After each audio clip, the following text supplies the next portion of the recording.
ఏపీలో జిల్లాల పునర్విభజన ప్రక్రియ అన్నమయ్య జిల్లాలో తీవ్ర ఉత్కంఠను రేపుతోంది. తాజాగా సీఎం చంద్రబాబు నిర్వహించినటువంటి ఉన్నత స్థాయి సమీక్షా సమావేశంలో అన్నమయ్య జిల్లాను రద్దు చేసి అందులోని నియోజకవర్గాలను పొరుగు జిల్లాలో విలీనం చేసే ప్రతిపాదన తెరపైకి రావడంతో రాజకీయంగా వాతావరణం ఒక్కసారిగా వేడెక్కింది.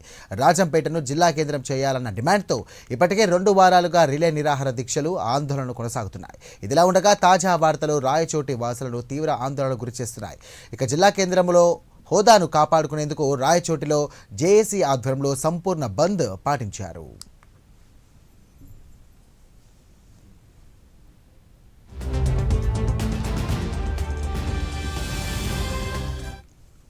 రాజంపేట, సిద్ధవటం, ఒంటిమిట్ట మండలాలను తిరిగి వైఎస్ఆర్ కడప జిల్లాలోనే కలపాలని ప్రభుత్వం ఆలోచిస్తోంది. రాయచోటి నియోజకవర్గాన్ని కొత్తగా ఏర్పాటు చేయనున్న మదనపల్లి జిల్లాలో విలీనం చేయాలని ప్రభుత్వం భావిస్తోంది. ఇక రైల్వే కోడూరు నియోజకవర్గాన్ని భౌగోళిక సామీప్య దృష్ట్యా తిరుపతి జిల్లాలో కలిపే అవకాశం ఉన్నట్టుగా తెలుస్తోంది. ఈ నిర్ణయంతో అటు రాయచోటి, ఇటు రాజంపేట ప్రజల్లో తీవ్ర అసహనం వ్యక్తమవుతోంది. రాయచోటి జిల్లా కేంద్రంగానే ఉండాలని, మదనపల్లిలో కలపడం సరికాదని స్థానికులు నిరసన వ్యక్తం చేస్తున్నారు. రాయచోటిని మదనపల్లిలో కలిపితే తాము అంగీకరించబోమంటున్నారు రాయచోటి వాసులు. ఇక 3 ఏళ్ల క్రితం ఏర్పాటైనటువంటి అన్నమయ్య జిల్లాను అలాగే కొనసాగించాలని డిమాండ్ చేస్తూ రాయచోటికి బంద్ పిలుపునిచ్చారు స్థానిక ప్రజలందరూ కూడా. అయితే రాయచోటి జిల్లా సాధన చేసి రాజకీయ పార్టీలు సంయుక్తంగా బంద్ పాటిస్తున్నాయి. ఇక కొందరు ఆందోళనకారులు ఆత్మహత్య యత్నానికి పాల్పడడం పరిస్థితి మరింత తీవ్రతకు అద్దం పడుతోంది. మరోవైపు రాజంపేటను జిల్లా కేంద్రంగా ప్రకటించాలంటూ జేఏసీ ఆధ్వర్యంలో ప్రజాగర్జన ర్యాలీలు నిర్వహిస్తున్నారు. భౌగోళికంగా చారిత్రక ప్రాధాన్యత కలిగినటువంటి రాజంపేటను విస్మరించి రాయచోటిని కేంద్రంగా చేయడం వల్ల ప్రజలు ఇబ్బందులు పెడుతున్నారని ఈ సందర్భంగా వారు వాదిస్తున్నారు. ఈ వివాదాల నేపథ్యంలో ప్రభుత్వం తీసుకున్న తుది నిర్ణయం అన్నమయ్య జిల్లా భవితవ్యాన్ని తేల్చనుందనే అభిప్రాయం నిపుణుల్లో వ్యక్తమవుతోంది.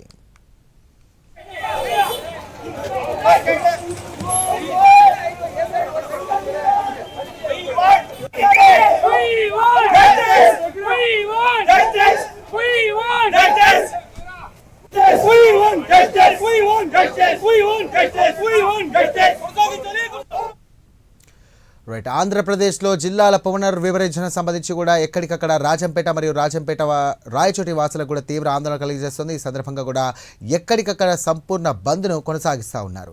పాత జిల్లాల్లోనే మమ్మల్ని ఉంచాలని చెప్పేసి అక్కడ ప్రజలు వినతులు చేస్తున్నారు. అయినప్పటికీ కూడా ప్రభుత్వం ఇలాంటి నిర్ణయం తీసుకుంటే దానిపై ఉత్కంఠగా ఉంది. దీనికి సంబంధించి మరిన్ని డీటెయిల్స్ అందించడానికి మా కరెస్పాండెంట్ సుధీర్ సిద్ధంగా ఉన్నారు. సుధీర్, చెప్పండి, ప్రభుత్వం తీసుకుపోయే నిర్ణయం పైన ఎలాంటి స్పందన ఉండబోతోంది? దీనికి సంబంధించి కూడా అక్కడ జేఏసీ నేతలు కానీ స్థానికులు ఏమంటున్నారు?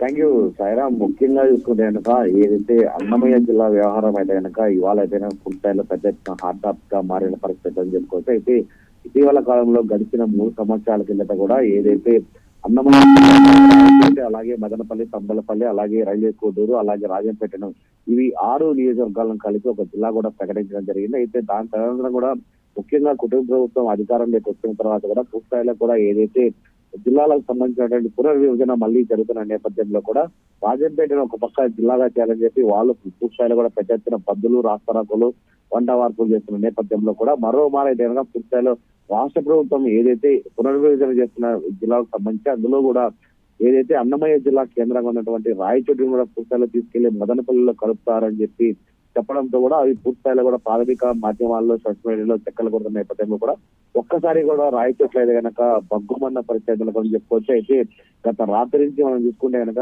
రాయచోట్ల అయితే కనుక ఇప్పటికే జేఏసీ ఫామ్ చేయడం జరిగింది. జేఏసీ ఆధ్వర్యంలో కూడా పెద్ద ఎత్తున రాస్తారోకులు కూడా చేయడం జరుగుతుంది, అలాగే బంద్ కూడా చేయడం జరుగుతుంది. అయితే ఉదయం నుంచి కూడా బంద్ కార్యక్రమం అయితే కనుక రాయచోట్ల ఏదైనా జరుగుతుందని చెప్పుకోవచ్చు. అయితే నిన్న రాత్రి మనం చూసుకోవచ్చు కొంతమంది అక్కడ ఉన్నటువంటి యువకులు కూడా పూర్తిస్థాయిలో కూడా ఏదైతే రాయచోటిని పూర్తిస్థాయిలో కూడా జిల్లా కేంద్రంగా ఇక్కడే కొనసాగించాలని చెప్పి వాళ్ళైతే కనుక సూపర్ వ్యాక్సిన్ కూడా తాగి ఆత్మహత్యానికి కూడా పాల్పడిన పరిస్థితి అయితే ఉదాహరణ వాళ్ళిద్దరిని కూడా దగ్గరలో ఉన్నటువంటి ప్రభుత్వ ఆసుపత్రి తరలించడంతో కూడా ప్రాణాపాయ స్థితి నుంచి కూడా బయటపడ్డారని చెప్పుకోవచ్చు. అయితే ఇవాళ ఉదయం నుంచి మనం చూసుకున్నా జేఏసీ ఆధ్వర్యంలో ఎక్కడికక్కడ మనం చూసుకోవచ్చు పూర్తిస్థాయిలో షాపులన్నీ మూసేసి స్వచ్ఛందంగా కూడా బంద్ చేస్తున్న పరిస్థితి అయితే ఒక పక్క రాయచోటి జిల్లా కేంద్రంగా కొనసాగించాలని చెప్పి వాళ్ళు ధర్నా చేస్తుంటే మరో పక్క రాజంపేట జిల్లా కేంద్రంగా ప్రకటించాలని చెప్పి వాళ్ళు కూడా పెద్ద ఎత్తున ఉద్యమం చేస్తున్న పరిస్థితి అయితే దీన్ని రాష్ట్ర ప్రభుత్వం ఏ విధంగా తీసుకుంటే ఎలా ముందుకు వెళ్తున్నా దానిపైన కూడా పెద్ద ఎత్తున సస్పెండ్ అని చెప్పుకోవచ్చు. అయితే ఈ నెల లాస్ట్ కల్లా మనం చూసుకోవచ్చు ఏదైతే 2026 జనవరి 1 రోజున కూడా పూర్తిస్థాయిలో కూడా కొత్త జిల్లాలను ప్రకటిస్తామని చెప్పి రాష్ట్ర ప్రభుత్వం చెప్తున్న నేపథ్యంలో కూడా ఇక్కడ ముఖ్యంగా చూసుకుంటే కనుక రాజంపేట రాయచోటి కనుక పెద్ద ఉద్యమాలే జరిగే పరిస్థితులు నెలకొన్నాయని మనం చెప్పుకోవచ్చు సాయిరాం. రైట్, గతంలో చూసుకున్నట్టయితే జగన్ పాలనలో అధికారంలో ఉన్నటువంటి సమయంలో ఈ రెండు నియోజకవర్గాలపైన ఏమైనా ప్రత్యేక దృష్టి సారించి ఏమైనా హామీలు ఇచ్చిన దాఖలాలు ఏమైనా ఉన్నాయా, లేకుంటే ప్రభుత్వం ప్రస్తుతం ఉన్నటువంటి ప్రభుత్వం పైన ఎట్లాంటి ఆశలు పెట్టే అవకాశం ఉంది?